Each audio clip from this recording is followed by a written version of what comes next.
Welcome to Your Family's Health. This is Dr. Jeanine Cook-Gerard, and I'm here with two nursing students, Stephen Hines and Tiffany Yu, all from the nursing department here at Nassau Community College. Your Family's Health is a program that focuses on healthcare issues and resources available here in Nassau County. On the show, we will be speaking to experts from around the country to keep you up to date on current healthcare issues and trends. Today, we will be speaking to Dr. Pilar Jennings. Her book is about and entitled To Heal a Wounded Heart, The Transformative Power of Buddhism and Psychotherapy in Action. So if you want to know more about how to stay healthy in Nassau County, stay tuned for the next half hour to the voice of Nassau Community College's 90.3 WHPC. Welcome to the show, Dr. Jennings. Thank you so much, Jeanine. It's great to be here. So we're just going to start off with a little bit of bio of who you are. I'm a psychoanalyst in private practice here in New York City. I'm also a lecturer at Union Theological Seminary and Columbia University, and a writer. And looking forward to talking with you about my most recent book, To Heal a Wounded Heart. Hi, Dr. Jennings. In your book, To Heal a Wounded Heart, it's about taking an unconventional path in therapy. Particularly, it's about a 6-year-old girl who was your patient and how she stopped talking. Could you give us a brief overview of the situation and the kind of therapy that you used? Sure. So the book is really about my entry into the field of psychotherapy and specifically psychoanalysis. So at the time, I was living and breathing my psychoanalytic training, and I was working with a variety of patients. And I was finding, I think, like many people who enter the field, that while I needed everything I was learning, there were times when I felt the need for something else or something more. And so in my own reflection and in my supervision with a very seasoned psychoanalyst, I just started talking about my experience with all of my patients, but this book does focus on one child, and how I decided to add in something that I hadn't been trained to do, which was to bring my Buddhist teacher to a session. So this 6-year-old girl that it's in your book that you talk about, describe her. Well, I immediately felt very connected to her and very identified with her. I experienced her as being extremely awake and attuned, but also very hidden. She was a child that spoke very infrequently outside of her home. To use a clinical term, she was considered to have selective mutism, which was basically she had the capacity to speak but rarely spoke. And as someone who's both temperamentally introverted and shy, and as someone who had some early childhood trauma, I felt very identified with that form of protection. So right away, the work was complex, but also very rich with a lot of feeling, and I think a strong sense of mutual recognition. So I realize trauma is a very large topic, that there are different kinds of traumas. Can you give us an overview, a general definition, so we are all on the same page? Sure, and it's an important question, right, because I think trauma is something that we often think about and talk about, and we don't necessarily know what it is. But to give a fairly pithy description, trauma is any excessively stressful event that overwhelms our existing and our consolidated coping mechanisms. Sorry, go ahead. Sorry, can there be varying degrees of trauma, or is that always the same?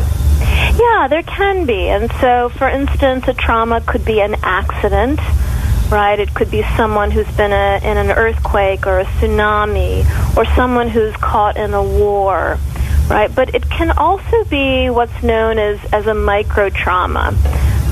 This could be a child who is being cared for by well-meaning parents, but parents who don't have the ability, for all sorts of reasons, to really sync up with who the child authentically is. And therefore the child repetitively finds themselves feeling very alone with who they authentically are. They don't find who they are in the eyes of the caretaker. Or for someone who's being maltreated because of gender or race or ethnicity or religious affiliation, right? There are often these micro-traumas of coming up against a distorted perception of who one is in the perspective of the other. That leads me to a question. Does one know when they have been traumatized? You talk about micro-traumas. Mm-hmm. Is this something that is readily known by an individual who has experienced it? Yes, I think that the signals are strong, and as a clinician, I hear about them and I work with them a lot, both the macro traumas and the micro traumas. Both, I think, leave people feeling radically isolated. There's this sense of really losing the connection with the other, but also sometimes with the world, right? It's as if there's a needed umbilical cord that's been severed. And that can come with a lot of rage about having been so isolated or been so badly hurt. It can come with flashbacks, and it often comes with a lot of flooding or really strong emotion that seems to overtake the whole mind-body system. Can this, it's very interesting. Can this kind of trauma be passed from maybe a parental hurt to the child, or is this something that the individual only experiences? Jeanine, it's such an important question because there is absolutely, and now we have the good fortune of having a lot of research to back this up, what's known as the intergenerational transmission of trauma. And this is important because sometimes people feel like their depression, their anxiety, their personal suffering doesn't quite add up with what they've personally lived through. And often there's some guilt, right? Because they might have the sense that my parent went through something so much worse. Mm-hmm. Right? Let's say I had a parent who suffered political torture, and then I feel depressed because I can't find a partner, right? Often there's a lot of shame and a lot of self-attack for that suffering. But what the parent went through and perhaps has not yet fully processed, has not yet healed from, will get transmitted, and it will end up in the psyche of the child. That's fascinating. So what you will see in the child are things that play out in the child and can't readily be connected to the child's lived experience. It's more of the parents' past, they're responding in a way, and the child is responding to what the parent has experienced.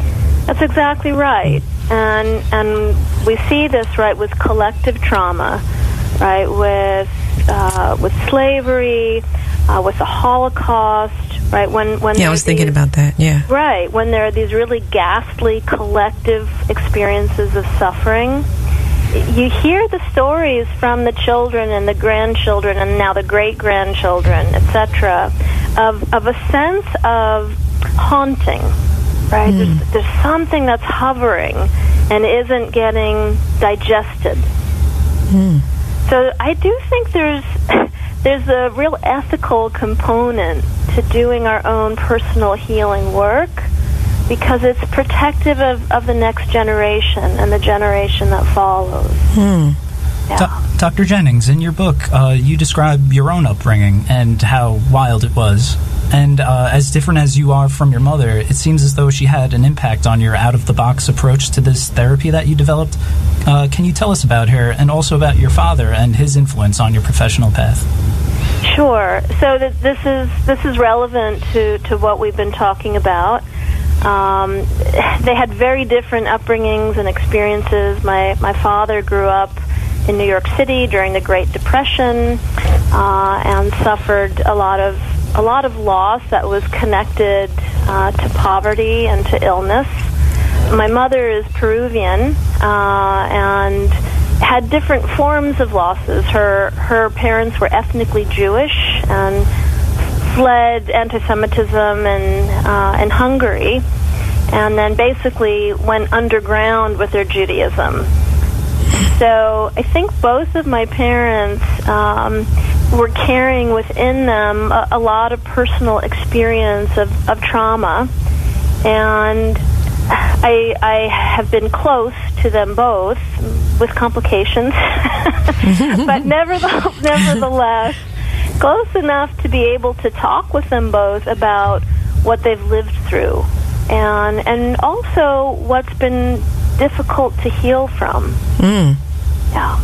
So if they never engaged in conversation with you about their experience, do you think that you still would have experienced some of their trauma? Kind of, would it still be intergenerationally passed to you if they were silent? Yes, I think so, because what I've come to understand through my training and through my experience as a clinician is that we all develop ways of coping, ways of surviving, and often those coping mechanisms are very, very present in how we caretake and how we parent. I think for my father, he learned to isolate as a way of keeping himself safe. I think for my mother, she learned to be larger than life as a way of keeping herself safe. And so I was feeling, right, their various protective coping mechanisms. It was part of the experience of being in relationship with them. Well, interesting. Is there a crossover or a place of a common ground between psychoanalysts and Buddhism? At what junctions do they agree? Yeah, so these are both healing traditions that really appreciate the inner resources that we have for healing. Freud, I'm not a Freudian, but I have studied Freud and appreciate his efforts hugely. He described the analyst's ability to really hold a non-judgmental space for the patient. He called it evenly hovering attention.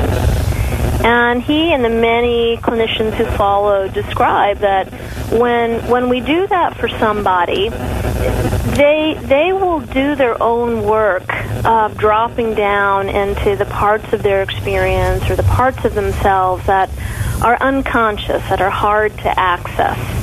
But you really have to hold a non-judgmental, non-moralizing space for people to have the willingness to do that.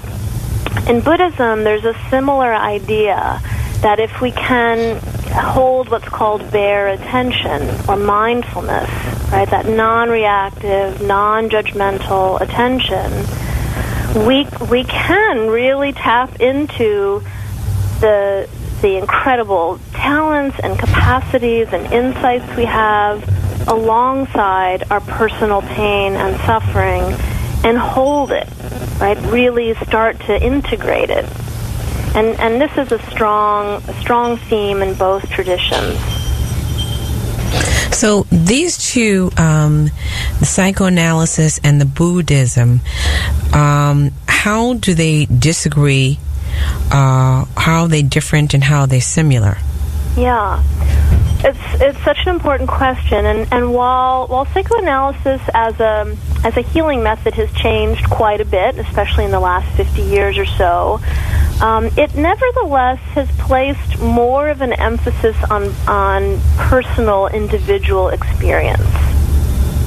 Buddhism, in contrast, casts a very broad net. It's much more of a bird's eye view of the shared human condition. And I think these are real differences, and it's part of the reason why I feel like each tradition is made stronger and more healing when in conversation with the other. Because I think patients while they're usually trying to work through their personal difficulties when they go to therapy,